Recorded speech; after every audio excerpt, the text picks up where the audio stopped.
Hey y'all, I'm just vibing here at the crib. The birds are singing, the sun is shining. I am being.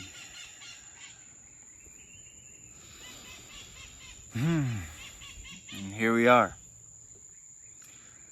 I wanted to see if I had anything to flow out here, any transmission on the heart that's alive, that wants to speak. I know the birds have a lot to say. Maybe we should just listen to them.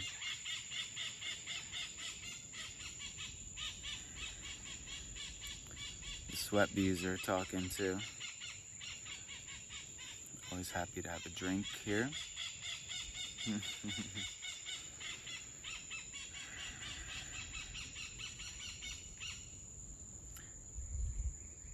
When you listen, you realize everything is speaking to you. And really, it's all one sound, one voice, one speaker, one witness, one presence,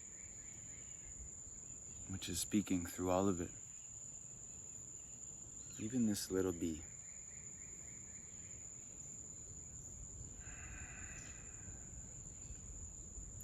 When you listen, you realize that God is talking to you through every moment.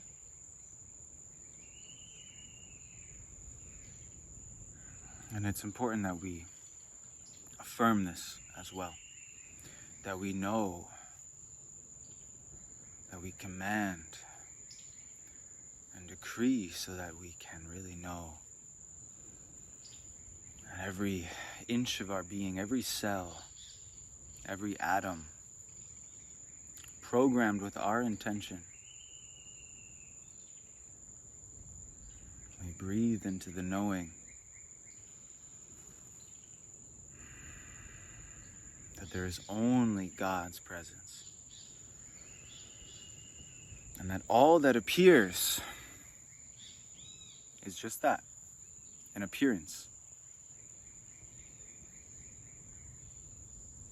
Phenomena in the sea of consciousness. Like waves in an ocean. And so then I must ask you, are the waves separate from the ocean?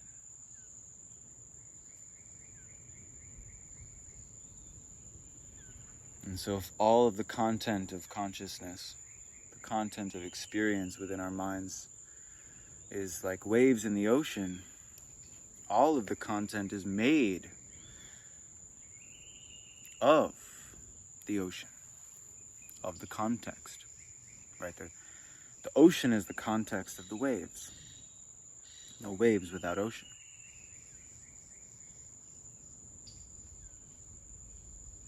And there also really isn't an ocean without waves. So you see that the unmanifest and the manifest are not separate. They are one, but there only is one. Meaning that this world that we see is real, just not as it appears, in the sense that it's not actually separate things, separate names and forms, as we've taught ourselves to experience the world through our minds, perceptually, and through our bodies, sensationally. The world of name and form only exists within the mind. And the mind only exists in its confinement because the mind has attached to the belief, to the idea that I am the body. As Ramana Maharshi has said, the I am the body idea. This seems to be the root of the rest of our personality. It all resides in, first, the identification with the body. It's like being the ocean and thinking that you're one wave, because you're in the wave. You're like really focused here on this wave, and you're going, you're flowing, you have your path. Maybe it feels like it's you doing it. It feels like you're the cause of your own wave. Of course, it feels like that when you're really focused on just the wave itself. But when you take a step back, you realize that all waves are a product of the entire ocean.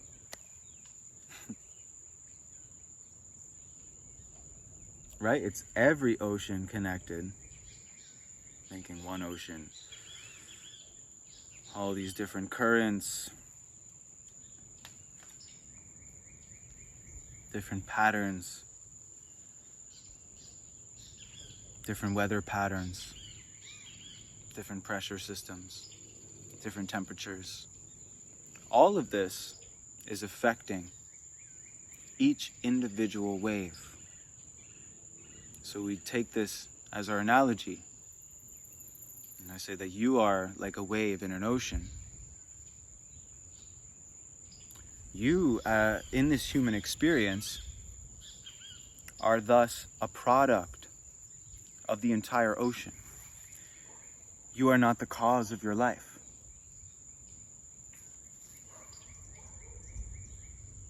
Your human existence is an effect, a consequence of everything else that has ever happened, of the entire universe, which is beyond space and time. Not even the universe, we'll say the field of consciousness within which the universe exists.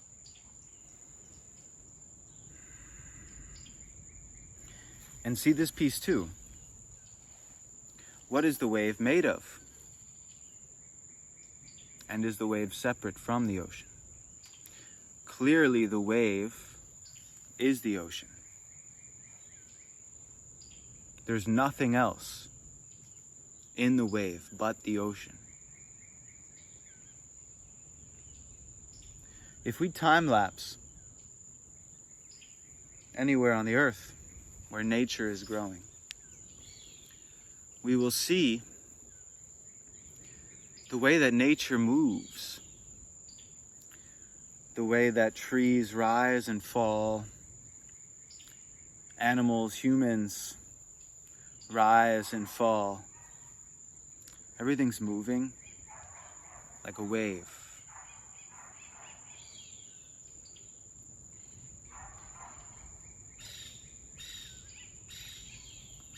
It's good to take moments and hear every sound. It's like a symphony. The way all the sounds interlace. The sea of sound. The sea of consciousness.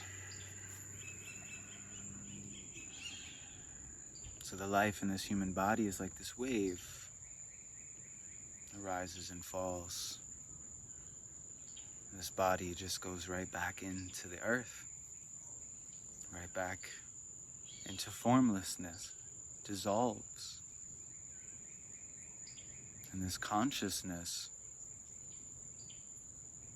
returns to wholeness and completion.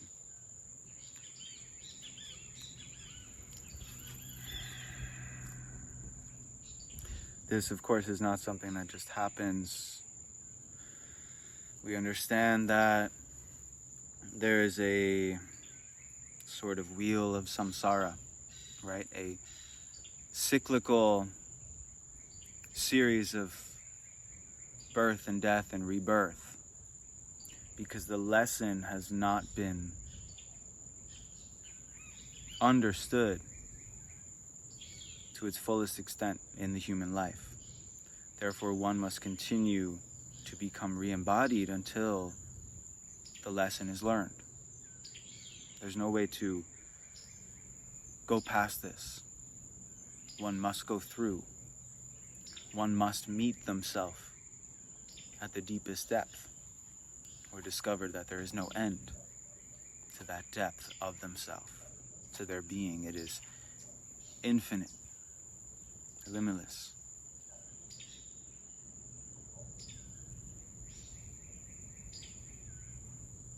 So it takes for us to make a decision,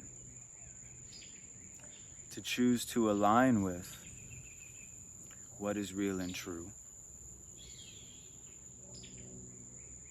or to continue to be caught up in a dreamlike state.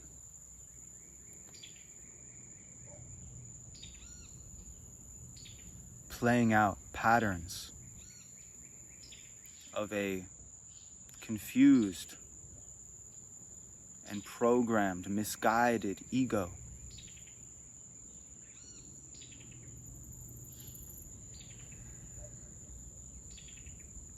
Jesus Christ said, "Pick up your cross and follow me." He also said to give up your life. And that those who give up their life and follow the Christ, which we can say is the I am, which is the heart of your being, which is pure consciousness itself. To follow the Christ, this is where you gain eternal life. What you are is eternal life. So it's really a matter of removing the misidentification with the limitation of the mind, of the ego, of the persona.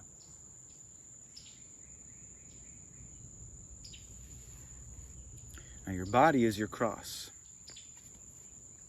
So you pick up your cross, carry your cross. This is your vehicle, so you tend to your vehicle. The Hindus called it the Prakriti. And the consciousness is the Purusha. So you say the Prakriti is the vehicle for the Purusha. You use this vehicle to travel through space-time. It's a spaceship.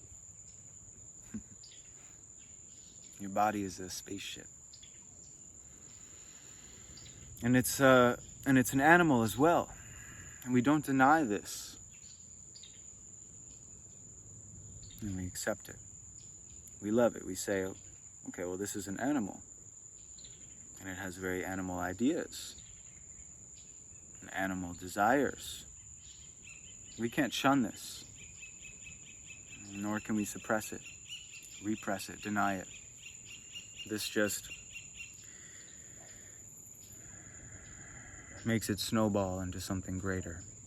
This is where demons come from, because we deny the lower nature desires of the animal. We don't even need to call it lower. Just say it's the animal desires. There's nothing wrong or bad. It's just an effect of nature, but here we are in human embodiment. We have the decision to rise above. Homo luminous, right? From Homo sapien to Homo luminous, to the light being.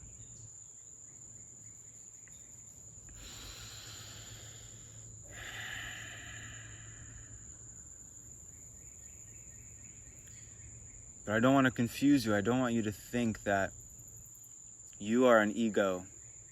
You are a limited human. And you have to go on this journey over lifetimes to finally find, your true self and evolve to this higher self. The truth is you are that already, because that which you are seeming to evolve into is beyond space and time. It's quantum being. So that quantum being is here now.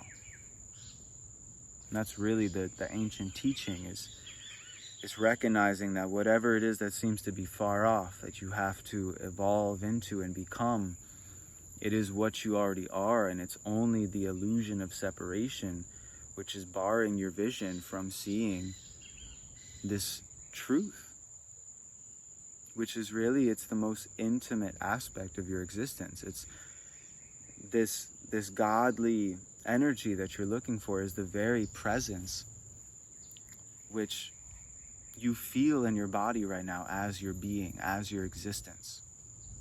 Take one breath, one moment here, 3 breaths maybe, and just call forth all attention and presence.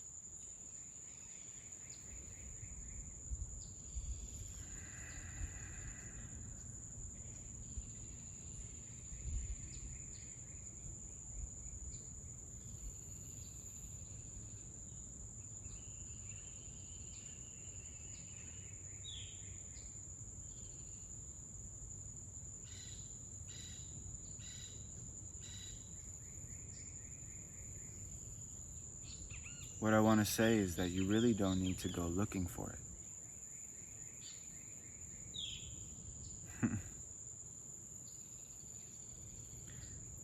What you are looking for is what is looking, the place from which looking is happening.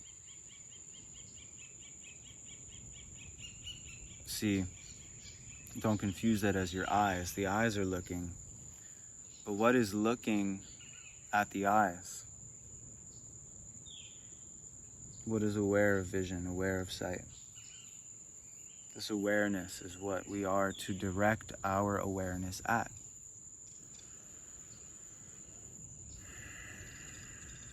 To become one with the source is to let go of the identification with that which seems to be separate from it. It doesn't mean that you lose your ego as long as you are in the body. The mechanism of the ego, the intellect, the mind, is still available. It is a tool that can be used in the world. A very effective tool, but not a great master. This is why we learn to step back from the mind, to take the power back and give it where it belongs, to this presence, which is the life energy that you experience. It is that same presence singing through all of these birds.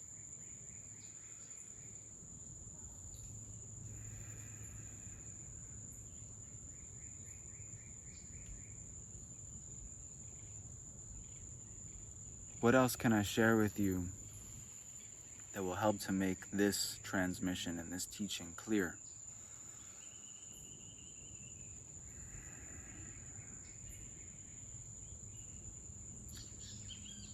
It is more simple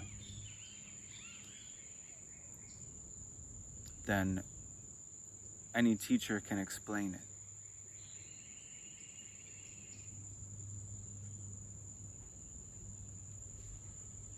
It is more obvious than you think.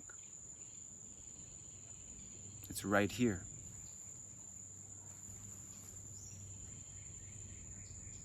The very knowing that I am, untouched by the mind,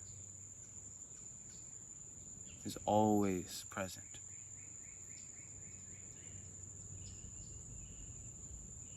You don't need to read or learn or know about it to find it. This isn't an intellectual exercise. This isn't about memorizing anything.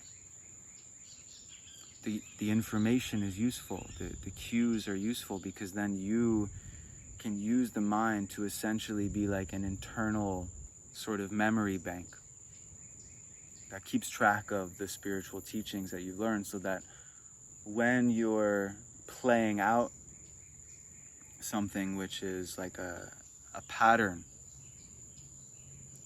which isn't your true, fresh and spontaneous expression in that moment, but something mechanical and robotic that's playing out through you.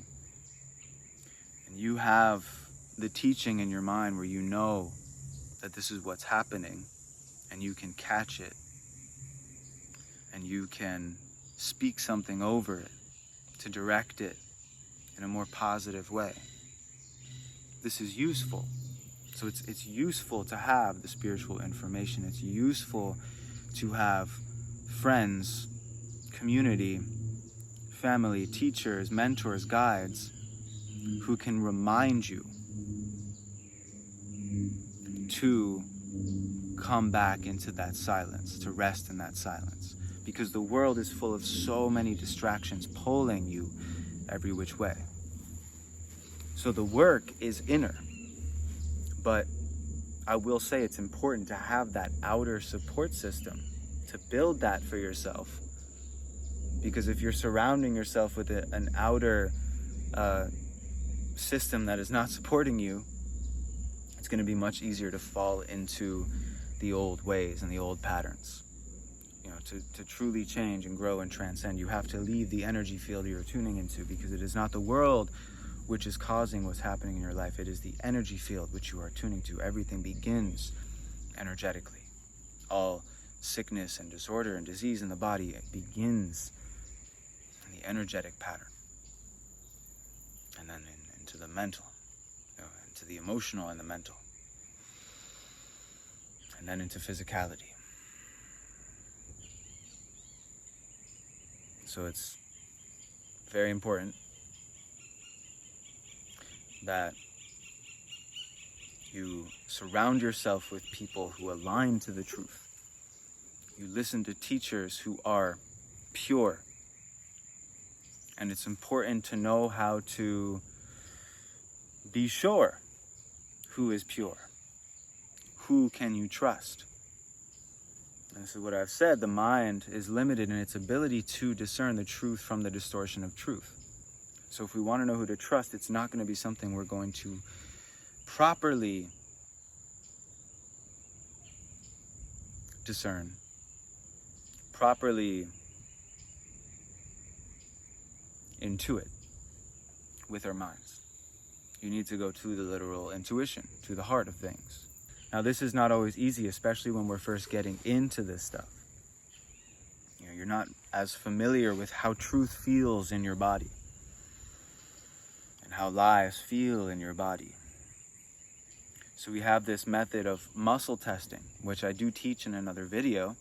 I will link that video in the description so you can learn how to muscle test. And I've also written a book called Follow the Heart. And I'm releasing the second edition of this book. It is a free ebook that you can download at this link. And we have a dog friend here. What's up, dog? Oh, yes. Oh, yes, exciting. Oh, you smell like you actually got a bath. That's good. Yeah, buddy, yeah. I'm not gonna lick you, though. Say hello. Say hello. Nice. Alright, you go. You're breathing heavy on my video here. Come on, we're trying to get the people to slow down their breath. Go get it. Alright, well, this dog's not going to leave me alone, so I better give him some love. But I will leave the link to that muscle testing video, which is going to really help you with discerning things beyond the mind and thus strengthening your ability to trust in the intuition without needing to do the muscle test. But the muscle test is a good tool you'll probably use for many years once you get it down. And I'll also put the link to the second edition of my ebook, Follow the Heart. Oh, this is wild, bro. It's just rolling. Go! Oh, yeah. All right. I think that'll do it. Thanks for tuning in. And check all that out in the description. All right, much love.